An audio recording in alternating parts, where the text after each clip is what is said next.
In question 18, we're told that the diagram shows a cube. We're also told that AH equals 11.3 centimetres, but that's correct to the nearest millimetre. And we need to calculate the lower bound for the length of an edge of the cube. And we must show all our working. Okay, so you can see that I've drawn a blue right-angled triangle inside the cube. Now, I'm actually going to be using Pythagoras' theorem to help.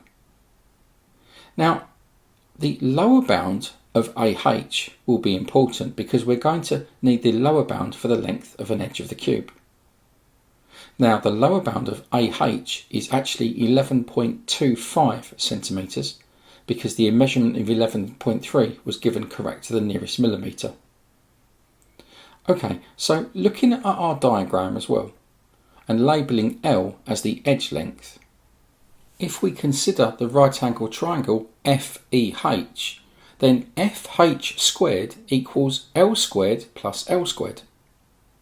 Now if we consider the right angle triangle AFH, then L squared plus FH squared, which we actually know is L squared plus L squared, must be equal to 11.25 squared. In other words, the square root of L squared plus L squared plus L squared equals 11.25, and we can write this as the square root of 3L squared equals 11.25. 3L squared equals 2025 over 16.